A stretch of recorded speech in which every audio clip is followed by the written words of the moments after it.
Good evening and welcome to UCSD Conversations.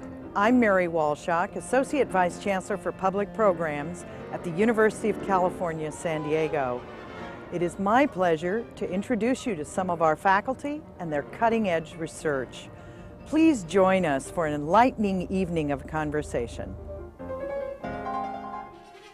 Tonight, we'll go behind the scenes at Mandeville Auditorium, and we will explore how researchers in UCSD's Division of Physical Sciences are working to develop innovative techniques to detect chemical and biological threats. But first, Muir College Provost Patrick Ledden, in conversation with Walt Jones, Chair of UCSD's Department of Theatre and Dance and Director of UCSD's Arts Bridge program. Thank you, Mary. My guest today is Walt Jones from the UCSD Department of Theatre and Dance. Professor Jones is a playwright, a director, both on and off Broadway, a translator of plays, a man of the theater, and he is currently chair of the Department of Theatre and Dance, and it is about it and a particular program called Arts Bridge that we're going to talk today. Walt, glad to have you here. I'm very, very glad to be here. Let's talk a little bit about the Department of Theatre and Dance. Sure. You have a complicated program both at the graduate and the undergraduate levels. I guess probably the centerpiece is the Master of Fine Arts program in theater. Is that correct? Yes, it is. It's currently very highly ranked nationally. We're in the top 3, and this is... That's pretty good company. Yeah, it certainly is. And we've achieved that in a very short amount of time. I mean, the department's only 26 or so years old, and we went from, I don't remember what the placing was, but something like 15th or something like that in the last 8 years, shot up to 3. And I think it's largely to do with the company we keep, that the La Jolla Playhouse being in residence and the La Jolla Playhouse sharing facilities and technical staff with us, it allows our students the opportunity to participate in really great and challenging regional theater on site. And there are not really very many programs. There's Yale, particularly Yale Drama School, but even their relationship with the rep is very different than our relationship with the Playhouse. Right. And I think that's what attracts the students. What makes the program good is the quality of the students. And we're getting very good applicants. Yes, we are. We see, just in the acting area alone, we see about 600 applicants. We see auditions. We go around the country to 5 cities. We see 600 applicants, and we take 8 to 10 from that. And we're always fighting with Yale and NYU for the same 8 set of or 10 people. Yeah. But you say the acting group, but it's bigger than just... Yes, we have an excellent playwriting program and directing program at the MFA level in theater. And actually most people, even our competition, rate our program #1 in playwriting and directing. It's not official, but most people can. We never have trouble getting playwrights or directors to come to UCSD, ever. We're always fighting, like I said, on the acting side. On the acting side and the design side. And in the stage management side. But that's changing. In the last couple of years, we're getting more students who've been accepted at those institutions. They choose us over them, so that's great. I mean, in addition to having a great program, we have a better climate. Yes, we do. Which they perhaps notice at some point. When we go out on the audition tour, it's February. And one of the things that we say to the applicants in Chicago and in Washington is, I always check the Weather Channel before I go, and I said, this morning, it is 74 degrees in La Jolla, and always gets a big laugh. But that is a factor. No, of course it is. We also warn them that they should take a good look at the beach when they come in, because they're not going to see it again until they go out. Is proximity to Los Angeles and that big entertainment complex an attraction? It's getting to be more so, but I think most of the students who apply to the program who are interested in the entertainment business, they will consider USC and UCLA. I see. Most students that apply to us are actually the same students who are applying to NYU and Yale, and they're applying in a kind of a general, it's not just theater, but theater and film and TV to get the experience that will make them, you know, qualified for any of those worlds. But those who apply to USC and UCLA are really focused on film and TV. Right. But the Playhouse plays a key role for us there.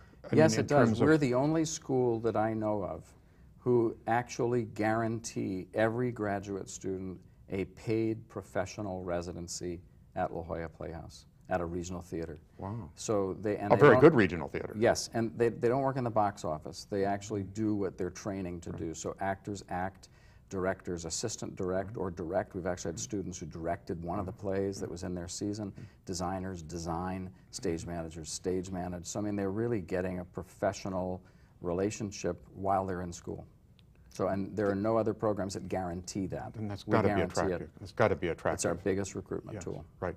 Well as the quality of the program, the intrinsic quality of the program. They all work together. Sure. So that same thing is what attracts the faculty to want to come here. Right. When we recruit faculty, the quality of the work that we do is very attractive to faculty in design and stage management and in acting and directing, because we share, for one thing, we share the same facilities and we share the same technical staff. So our shows, while the budgets are smaller, certainly, they look the same. They look terrific. Because they really are look crafted terrific. by the same excellent staff.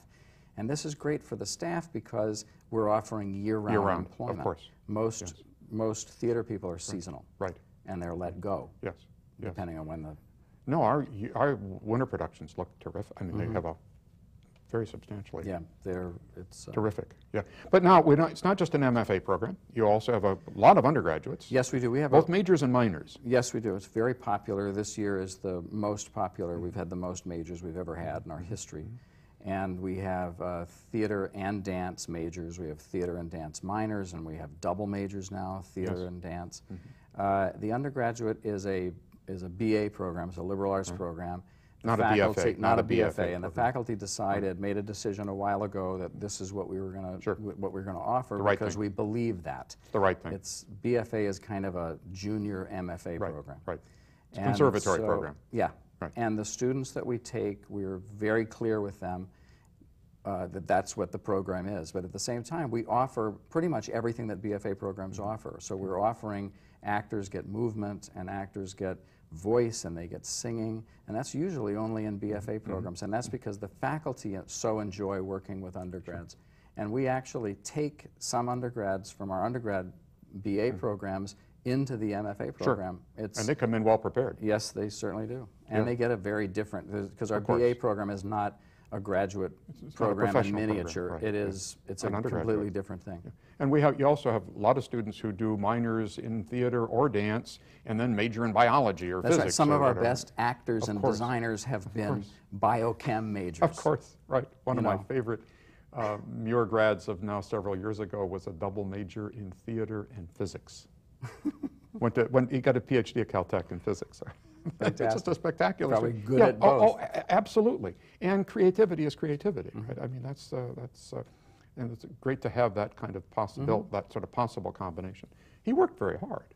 I'll bet he did. I mean, there's a lot of hours there. Yeah, a lot of hours there. But he found it a terrific program. It was an excellent program. But talking about the theater and dance, the dance part is a relative newcomer to the theater department. You have an undergraduate degree now in dance. Yes, the dance came into our program in '91, I think, and then in '95 it became an official major, and then just a couple years ago we changed the name of the department to the Department of Theater and Dance when the faculty began talking about an MFA in dance, particularly in this odd hybrid called dance theater, where dancers talk. Oh. And the Pina Bausch, the Joe Good model. Oh, and we try to have professionals come into the undergrad program to direct and choreograph in the faculty dance concert, which is at the end of winter quarter every year. And from that experience and the success of dance theater, the faculty really embraced it. The theater faculty and the dance faculty that we have really embraced that as a direction to move into. And so 5 years ago, when we first answered the call for proposals of a future kind of what do you think Charting the department, the Charting the Course program, is that dance theater and MFA in dance theater was featured prominently. That's a terrific idea. And we're now in a search. Right. Oh, that's great. That's a terrific. I mean, that seems to be plays on the strengths of the department. Yes. In all ways. Yeah. But it adds a new dimension to what you're going to be doing. And we'd set up something similar that we have with the Playhouse with an MFA in dance theater. We would have those students at the grad level be given residencies at in companies. Sure, Malashok like, or... yes, that's right. So that they have professional experiences sure. in the same way that our grad students get it from the Playhouse. In the Playhouse. The notion of undergraduates, biochemistry majors, participating as actors or stagehands or whatever, the notion that somehow, I think it's very important that creativity sort of is not necessarily terribly specific. I mean, creativity is creativity. And to participate in creative activity, sort of regardless of what one's major is or what one's academic specialty is, a very important part of life. It is. I was in pre-med. I mean, I got into theater from pre-med. And I decided to focus in theater. I could just as easily have gone to medical school, and I'd still be a better person for it. I mean, this is, you hear those of us in the arts and humanities are always talking about how this is making a better person. And there are some people in the university who completely agree with us. I mean, there's Larry Schneiderman in the medical school teaches a class in Chekhov and involves our faculty with him because he thinks it will give them bigger hearts. I mean, he's right. And I mean, not the least of which important is that Chekhov himself was a doctor. So, but it's often said, Chekhov often said that he was a playwright first, doctor second. But it's the sharing of the human experience. Yes, it is. That's really what's going on there, right? This leads, I hope, appropriately to talk about ArtsBridge. This is a wonderful program that I gather is statewide now, in which students from arts departments around the university work in high schools, or high schools, elementary schools? Elementaries, K-12. Oh, it's an outreach program that was started by Jill Beck, who's the Dean of the School of the Arts at UC Irvine, and this is actually part of her research. And she made it work at Irvine and then talked the governor into making a line item to the Office of the President for the UC system of $1 million a year. And 75% of those funds go into the hands of graduate students and undergraduate students. Last year, they opened it up 2 years ago to the state because Irvine couldn't spend all that money, and we were happy that they did. This last year was our second year in the ArtsBridge program. Last year we sent, I think it was 117 scholars from UCSD. From UCSD. In all the arts or in theater? All the arts, in all the arts, into 100 classrooms in San Diego. And what they do is they conduct workshops in their area of specialty, and they work with the classroom teacher because they're not really teachers. They work with the classroom teacher to develop what the project is and to develop what they're going to present to the kids. And in that 16 hours, of course, the pupils fall in love with them. They fall in love with the pupils. Absolutely. Everybody wins. It's like the teachers win because they're afraid of the arts. They don't know how to do it, but they're they've been learning. told not to, maybe. They've been told pretty much not to. Although lately they've been told that they need to incorporate it somehow, and this gives them a leg up on how to do it because most of them have no experience in it. So last year we awarded $117,000 to undergrads and grads at UCSD alone. As sort of to do this work. To do the work. Oh. And they probably learn a lot. Yeah, and a really interesting thing happened that then led to the state actually asking us to ask students this, because it would really mean something to the legislature if they heard this. But when a lot of the directors on the multiple campuses were doing their exit interviews with students following their projects, a good 3/4 of them, 75–80% of them, said that while they had not even considered teaching at the K-12 level, they now do. 3/4 of them. And I remember some that I'd interviewed who'd say, no way. Those are the trenches, man. I'm not going down there. But they turn around because, as one visual arts student said to me, all it took was seeing one light bulb go over one little kid's head. And he said, I was hooked. Wow. Oh, that's a nice story. It made such a difference in that student's life, and I'm sure in the pupil's life in the classroom. Of course. Now, how old are it's really K through 12? We've done photography workshops with second graders. Really? Yes, and they're amazing. What they turn out. I mean, you don't have to encourage elementary and middle school kids to think outside the box. They already do. They already do. We don't understand it. They're really good at being second graders. Yes, they are. And it wowed a couple of visual arts students who were doing the photography. One guy said to me, I'd never thought of it that way, talking about photography, till this second grader. Yeah, this 7-year-old told Great him, story. well, you really ought to do it this way. How about if I do it this way? Okay. But we teach, and the students go in and they teach photography and digital arts. We've got students out teaching website design to 9, 10-year-olds. Theater and dance, of course, playwriting. We've had people gone out and do collective creation, where the students in a classroom actually write a play and then perform it, little 10-minute or 15-minute play. They're always topical, they're always challenging, they're always just an odd take on something that just you never thought of. The faculty are involved in all 3 departments. They, in theater and dance and in visual arts and in music, the faculty mentor our students and kind of help them, coach them in making lesson plans. And then they write up their observations, they meet with the students afterwards. Anyway, it's the most fun of my day as chair, is going in to see some of these projects in the middle of the project and actually look for those light bulbs that visual arts student talked about. And I can see them, they're all over the room. All over the place. One of the sad things about our rather pragmatic culture is that somehow art is play, and only play. It's oftentimes fairly hard work, and for kids to learn that it's not just playing. There's a certain discipline to it. There's a certain outcome of ensemble effort. I mean, all of these things are wonderful. It's collective problem solving. It's a bunch of things that are just beyond, that are outside the specific art that you're learning. But kids, I think, it's training. It's kind of they get it in the schools when you don't do workshops in math. No. You do workshops in theater. You do a workshop in dance. You don't do one day every month with math or with reading. No, you do it with art. And they love, I think one of the things that they really love, that the students in these classrooms love, is that they see here are grown-ups who are actually focusing on art for their life. I never knew we could do that.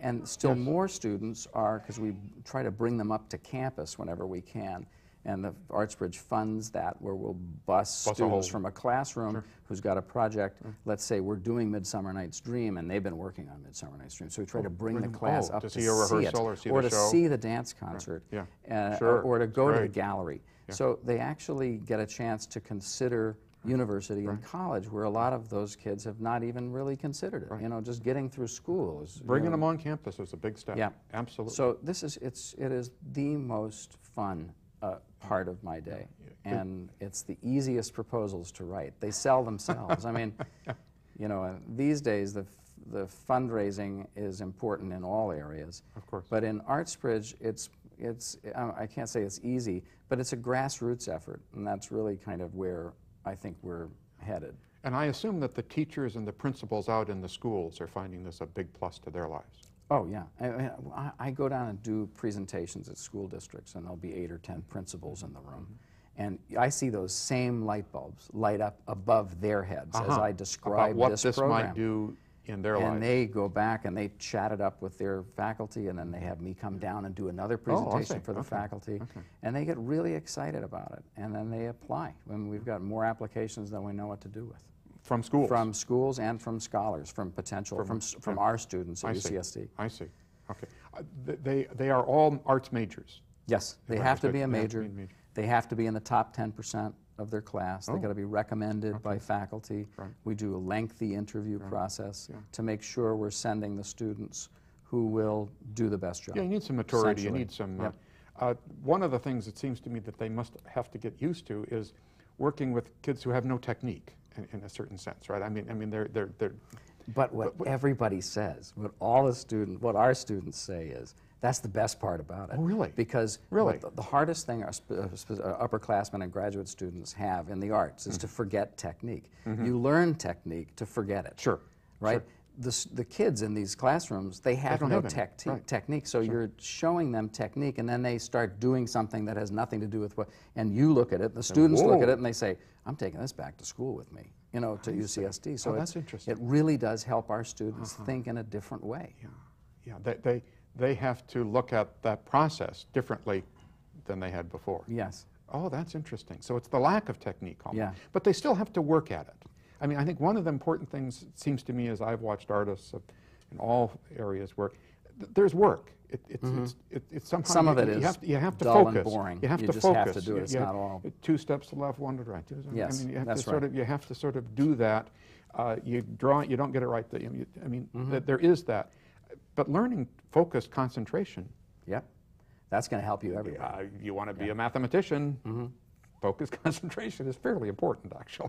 I don't want to make it sound utilitarian, though. No, I know what Art's you mean. a thing in its own world. It should be its own, as I say, sort of sharing of humanity. That's a human experience. Because these kids do share their human experience. Yes, they I think do. that must be one of the best parts about working in this kind of context. Yeah, it is. And particularly, I remember specifically, there was a photography project that I believe it was 3rd graders did, or 4th graders did, with a visual arts student.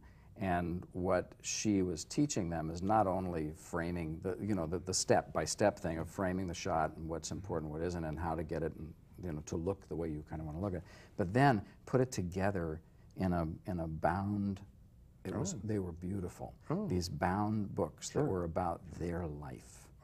So when you're talking about a 10-year-old who is showing you visual images of their life, what they think their life is. So you're talking about point of view, you're talking, and so it's their take on being a 10-year-old in San Diego, specifically in their neighborhood, because they take, we give them disposable cameras and they take them out and they do their photography, we develop it for them, and our students actually looking through the pictures are really moved by some of the things these kids shoot. They're sharing their humanity. And then they put them together in a visual form, in a bound book. And this was one of the best projects that we did. Great project. Beautiful project. Yeah, and they learned a lot, but everybody else involved learned a lot, got a lot out of it. And that's probably, possibly a project which the teacher might be able to do independently in the future. Right, and one of the things that Artsbridge requires the students to do is actually formally memorialize their lesson plans. I see. So not what they planned to do, but what they actually did. Yes. And we're supposed to then, we copy those and we send them to the teachers. Oh, okay. So they actually have a written record of what was done. So they could follow it step by step if they want to and do it again. Yeah. Now, sounds like a fantastic program. Is it going to grow in the future? Where do you see Artsbridge and UCSD's involvement going in the future? UCSD specifically, again, we're being led by the students. They're showing us the way. That's great. And what our students are more and more interested in is doing multidiscipline projects.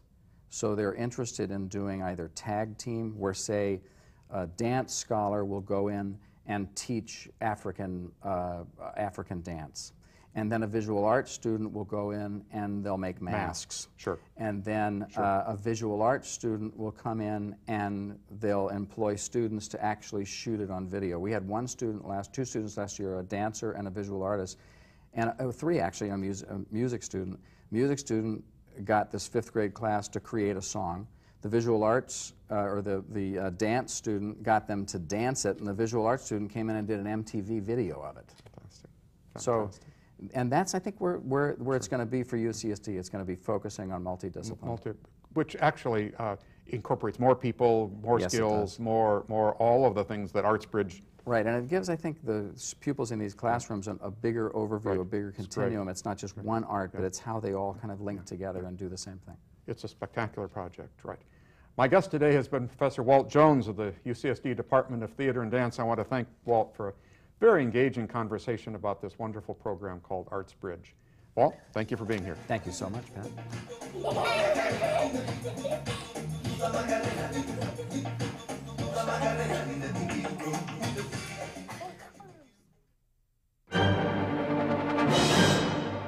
Next on UCSD Conversations, take a behind-the-scenes tour of Mandeville Auditorium with events manager Maureen Fahey. Mandeville Auditorium is an 800-seat multi-use theater. We do primarily world music and dance. We do a couple of true theater pieces, but not as involved and complex as what the Playhouse does. It's actually available for anybody that wants to rent it. It's not just for students and staff.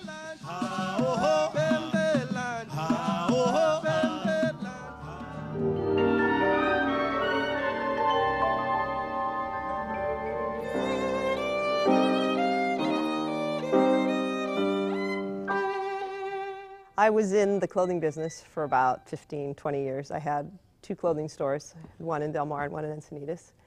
And then after about 12 years, it just wasn't as much fun as it was. And I went back to school here, and I started taking theater classes because I had some friends that worked at the Playhouse, and I used to go there and see a lot of their productions and was just smitten with the magic of it all. And yeah, one thing led to another. I happened to know how to run film. A friend of mine was a projectionist at the La Paloma Theater, and he had taught me years ago, and they just happened to need a projectionist over at the Price Center. After I graduated, shortly thereafter, the gentleman that was here before me left, and so I tried it here, and it's been a lot of fun. My role actually is to help everybody get along and have a really good time and enjoy it, and kind of bring everybody together. The student crew changes about every 6 months, so we're constantly retraining people. It helps if they've had some exposure to theater or music. It makes a lot more sense when they get here. Otherwise, it's rather alien. For people that have no idea what they're in for, they get here, and I think they think it's a lot more glamorous than it is. It's not very glamorous. It's pretty dirty and physical and sweaty and frustrating sometimes, and lots of long hours. They're very impressive. They're very intelligent people. So my job is to let them blossom. I try and find what they all have certain little skills that they're good at, and so then I kind of direct them in that way. There's some people that love just sitting on the board and entering cues, and other people like doing more physical activity. There you go, right there. Okay, we got it. We're just going to time out so it might move it. All right. The most challenging event that I've done recently was this infomercial that we did for a diet video for a woman in San Diego. And in and of itself, it was very complex because we're used to doing a lot of theater lighting, and TV lighting is very different. Basically, you multiply everything by about 50,000 watts. We spent a lot of time moving lights and refocusing, about 3 or 4 times each light. It was a lot of fun, and it was fascinating to watch that. They had the jib, you know, the big camera on the end of the boom, and they had the Steadicam guy, and then they had the 2 stationary cameras. And it was all very interesting because we don't usually do that. But it came at the end of December, which is, we've already done Symphony, we've already done the Nutcracker, all the students have had finals, everybody's exhausted, and most of the students had gone home. So we had to hire from another department, and it was several disparate groups under one roof. And it worked, it all worked, amazingly enough. I mean, the TV people, the sound guy knows what he's doing, you know, and the lighting guy has his job. And the producer's there and the director's there, and so everybody did their job, but it was a lot of orchestration on my part. Okay, so you need to go up the catwalk and do whatever they tell you. You might have to untie it and kind of hold it. Okay. Let me know when you get up there. Yeah. About 2.5 years ago, we were approached by an outside client, and he wanted to show Indian movies because he's from India, and there's a large Indian population in San Diego, about 16,000 families. And he wanted to do something to kind of bring everybody together, a cultural bonding.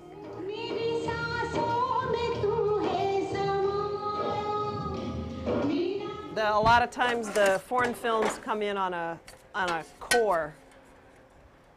It looks like this.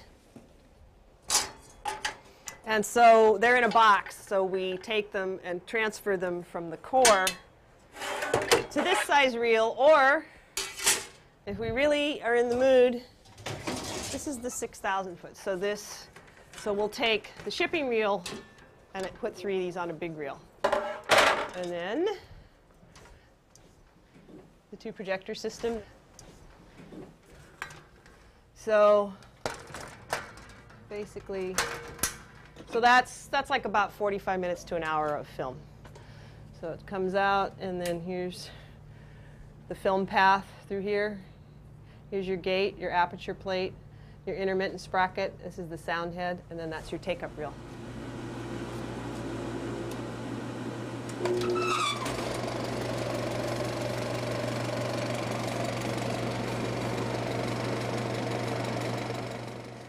The reason that there are 2 projectors is that 8 seconds from the end of the film is a little Q mark, Q dot. And when it comes to the end of the reel, the projectionist sees the first 8 seconds. 8 seconds from the end, he flips on the second projector. 3, 4, 5, 6, 7, 8. And then 1 second from the end of the film, you hit a changeover button, which shifts the sound and the light from projector 1 to projector 2, so that you have a seamless presentation.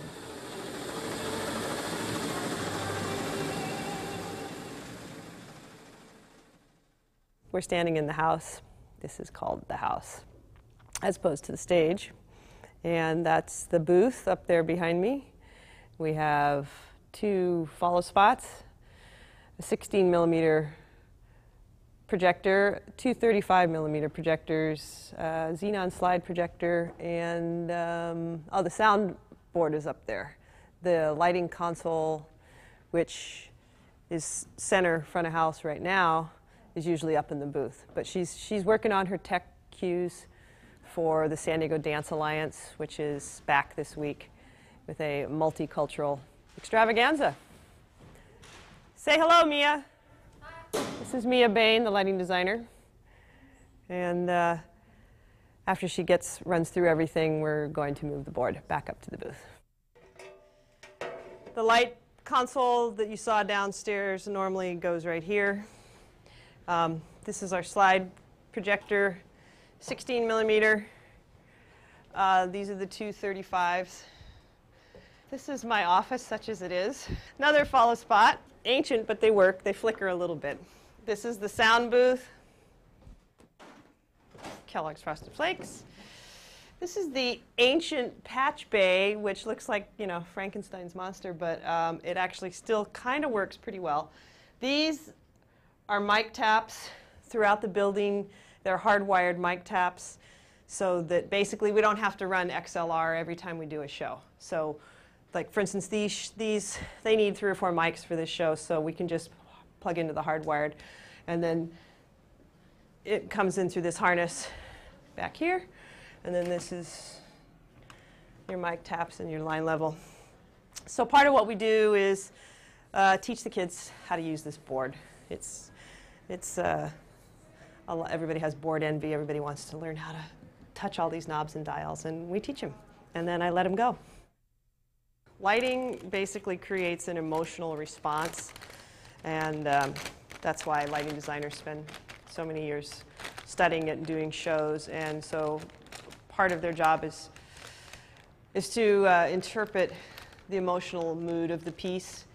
The dance shows that come in here spend a lot of time, tremendous amount of time, going through their routine and then working out the lighting, because the lighting is so much a part of dance. The lighting designer will send a plot ahead of time with specifications on which kind of lights and where they're going to be pointed and what colors. And that's part of what we have to do before they get here to have it ready. Because ideally, to maximize their time, they want to walk in the door and start focusing immediately. A touring show will start at 8 a.m. The designer will walk in at 9, focus, focus, focus, sound checks at 4, shows at 7:30, and then load out is at 10. And then they're off to their next. So go, go, go, go, go. These are called side booms, Sidelight. And what Sidelight does is it brings out the texture in fabric. It also makes the human body, the muscles stand out and look much more attractive. So dancers always use Sidelight, have to have it. So that's very standard. There's the shins, and then there's a mid, head high, and then a much higher one for this particular show. They have a lot of really elaborate feather headdresses, and so they want to catch that shooting down. This is the cyclorama. We've got a ground row on the bottom. It's just old, it's kind of an old lighting system, but it works. It's just little glass rondelles, and then on the top there's cyc lights. So you can do 2 different sets of colors or create a sunset. This is a Clearcom headset. It's wired. The newer ones can be wireless. So we're united. We're all on the same wavelength with these. So the follow spot operators have this, soundboard has this, the person at the light board has it, and who's ever calling the show. Safety is just about our primary concern, because It's a dark, drafty place, and it's constantly changing, so you want to make sure that you're not tripping over cables. Yeah, we're very, very careful. I'm actually probably, I mean, if a union crew was, they would think that we were maybe a little too slow. And, you know, safety be damned, and we're not like that. Because I told them, I said, it might be art, but it's not worth dying over.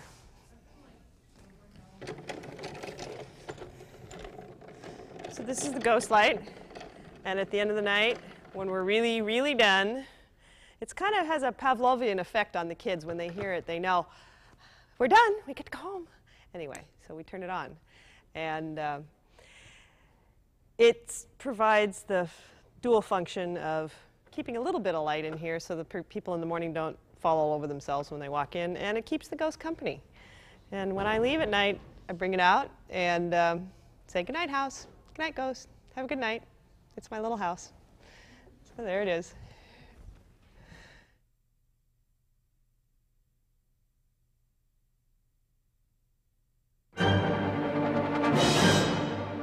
Finally tonight, discover how UCSD's Division of Physical Sciences is exploring innovative techniques to detect threats of terrorism.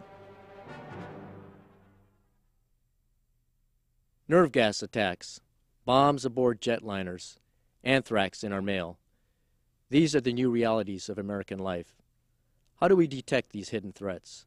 What new technologies are available to help safeguard us during America's new war on terrorism? Here at UCSD, researchers are applying fundamental knowledge in chemistry to create portable sensors capable of detecting nerve gas. They've also created glowing nanowires that can detect the presence of TNT from a handprint. It's all part of an effort to use basic research to create inexpensive portable devices that can detect otherwise invisible chemical and biological hazards. Events of September 11 really provided a sharp focus for our research effort, and the issues there are to be able to detect chemical, biological warfare agents, explosives with very high precision, very low false alarm rate, and very inexpensively. So we could build some small devices that could be deployed everywhere, be very cheap, and be able to provide a continuous stream of information to people like the first responders, the police and fire department officials, to tell people what's happening and where it's happening. The advantage of using a low-power, miniaturized electronic sensor is that you could deploy it remotely with a wireless monitoring system. So for example, you could have an early warning detection system for toxic vapors such as nerve agents. The military, for example, would be interested in having a sensor you could put around a troop emplacement that would tell you if a toxic cloud were coming in your facility, so you'd have advance warning.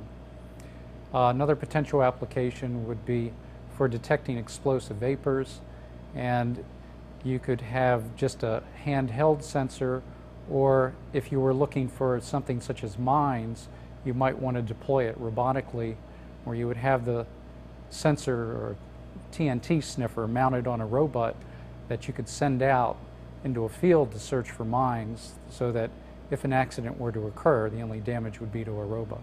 The instrument we've been developing over the last 9 years basically measures the size and composition of individual particles on a continuous basis. What we've been using it for is measuring pollution all over the world and determining the sources of particles of particular health concerns. But in theory, you could, since it detects each individual particle or the chemical composition of each individual particle, you could use it out in a natural environment on a continuous basis to detect particles, potentially bacteria particles that are present on an instantaneously, instead of after the fact going in and figuring out whether they're present or not, so that you could use it as sort of a preventative or an early warning type device. What it is it's an instrument that's mounted on a cart with wheels, so it's transportable, it can move anywhere, And what it does is it's constantly drawing the sample into the system. They are basically tracked through a tracking device that detects each individual particle and tells us their size. And then we can do the chemical analysis of each sized particle and get the exact chemical makeup of that particle. The size is really critical because it gives you a couple of things. One is it narrows down the source a little bit further. Mechanically generated species like soil dust, those have the exact same size, for instance, as bacteria. So alone, you wouldn't be able to tell from the size, but the size also tells you where it's going to settle in your body, so it's a really important parameter to have. The composition is determined subsequently after you have the size. That's what really nails the different sort of tracers, chemical markers within the particle could be used to discriminate between a soil particle and a bacteria particle. The events of the September 11 really provided some focus for the types of problems that people we would like to be able to deal with. Also, the Tokyo subway bombing gave us some other examples. Let's start with the Tokyo subway bombing. There were a lot of people who were sick, lying on the ground. They didn't know why they were lying on the ground, why they were unconscious, why they were dead. And so the first responders, the emergency personnel coming in, they didn't know what they were facing. They didn't know if it was cyanide, sarin, just a bunch of people who are getting sick from something they ate for breakfast, or if it was something that's actually present in the subway. And so you need to have something that can go in there and figure out what's there. The anthrax scare that we've had more recently, there you've got something that's happening over a longer period of time, and if you had something that would detect immediately that there's an envelope and this powder is anthrax, then you don't have to go tracing things out. Now, it's a total mess. If you've got somebody who's handled one letter that's got anthrax on it, gets onto other letters, and those go everywhere, then it's really difficult to track it down once it's already been disseminated. Being able to determine very quickly what you have and what it's capable of doing, is it floating on the air, is it in the water, is it something people are just going to touch and get sick that way, is very important.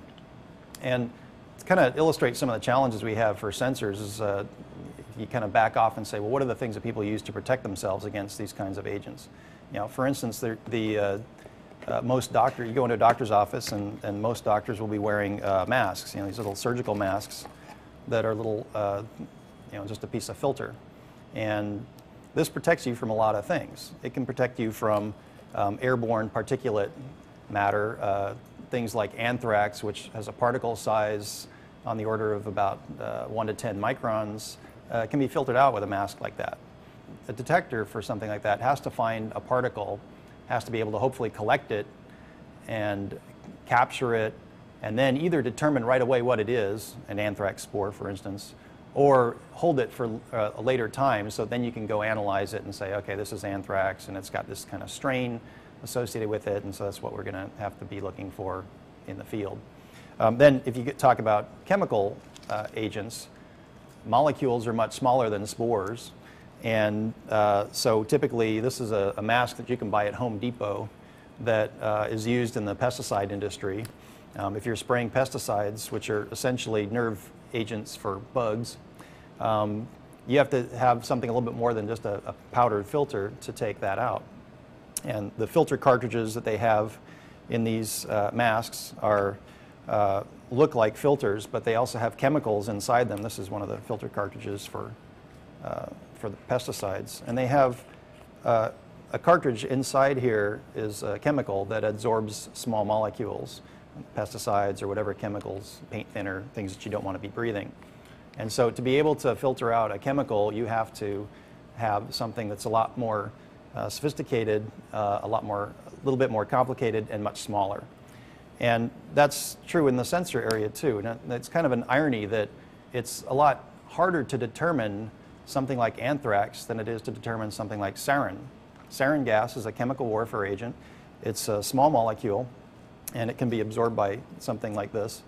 There are chemical tools or instruments that we have that can identify sarin very easily and very quickly, large bench scale apparatus. Of course, our research goal is to shrink that bench scale or a room size piece of apparatus into something that's the size of a chip.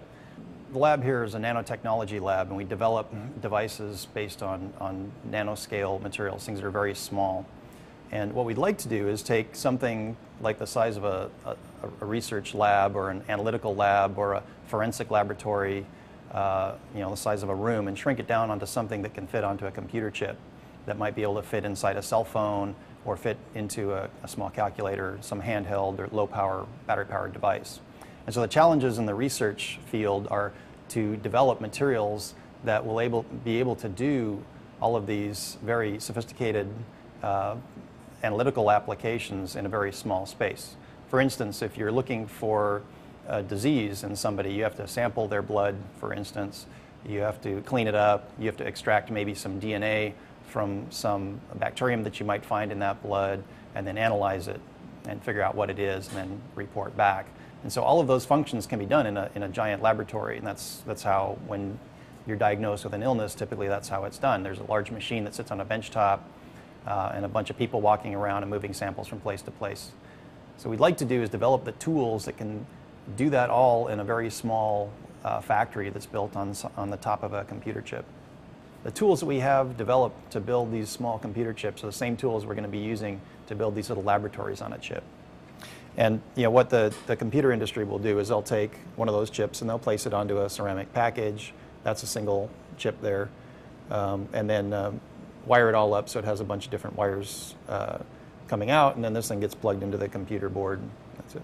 So what we want to do is put a laboratory into that that has all the functions, capabilities of a research laboratory, but could be this small or even smaller. And some of the things that we've been working on to get there are, we start with silicon. So this little patch right now, on this piece of silicon, is tuned chemically to change from green to red when it sees a chemical agent.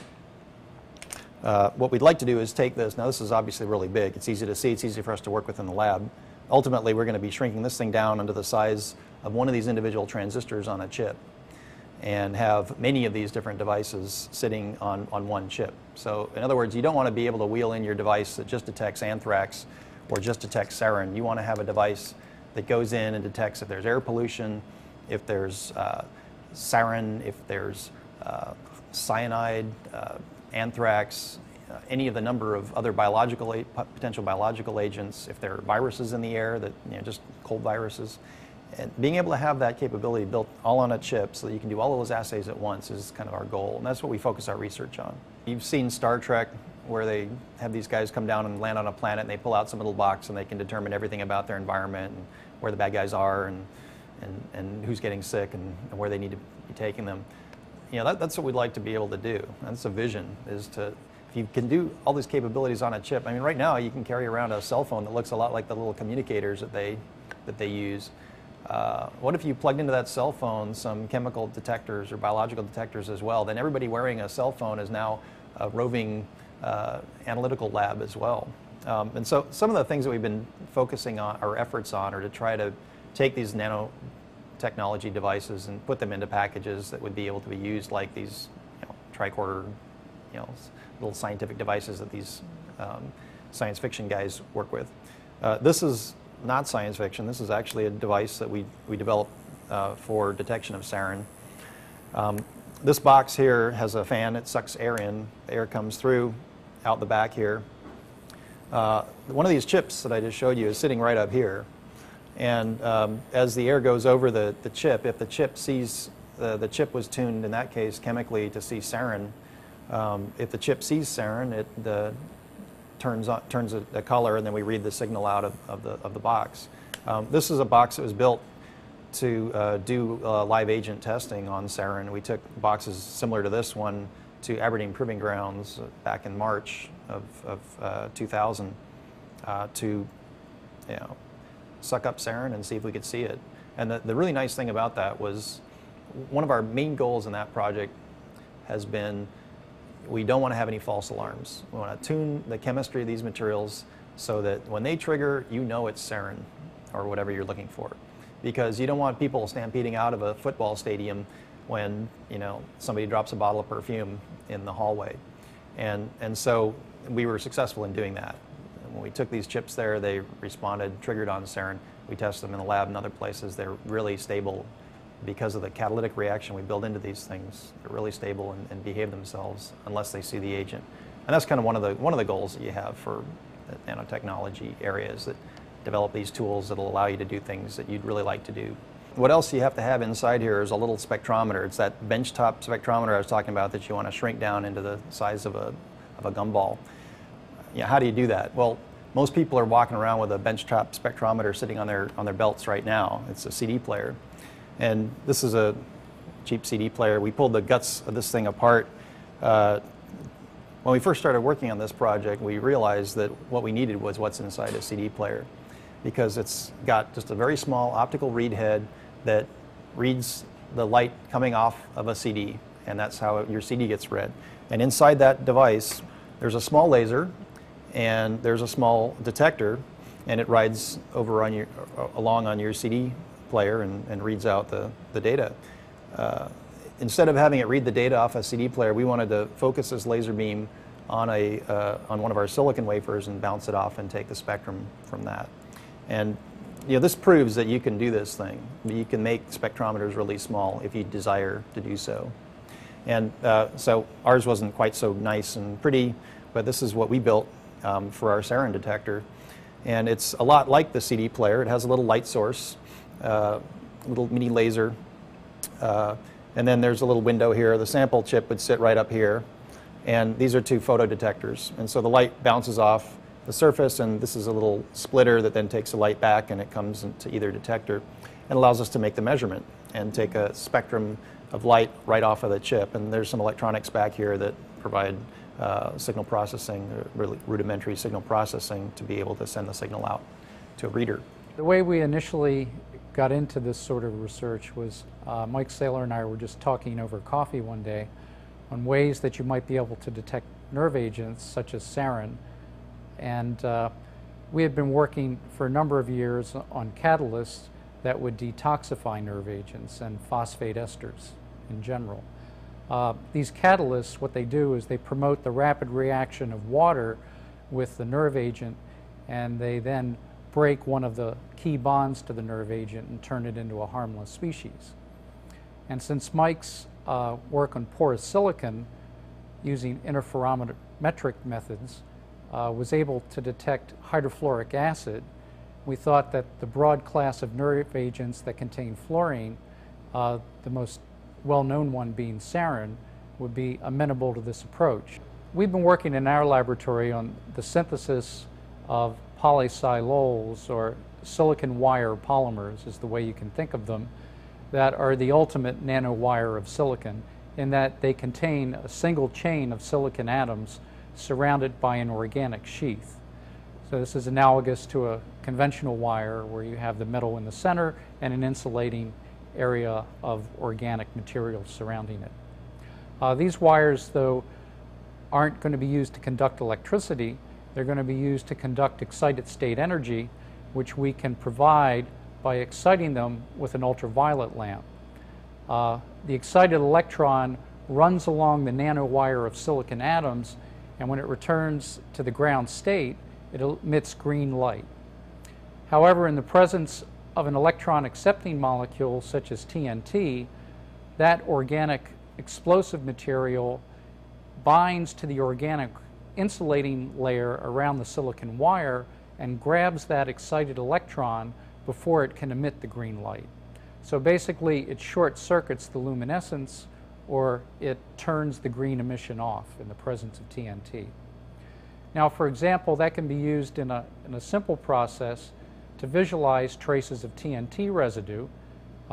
We've done cases where we take a lab glove and put a little bit of TNT on the surface of the glove and then completely clean the surface of the lab glove so that no TNT residue is visible to the naked eye.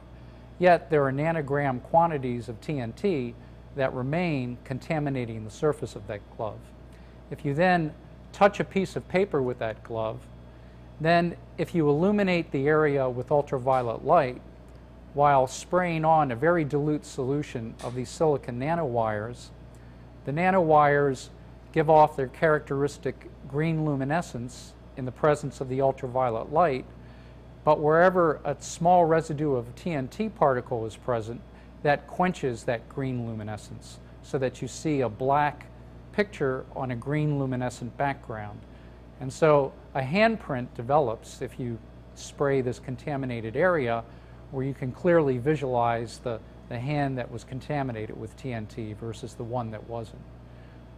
One way this might be used would be to screen things such as subway tickets.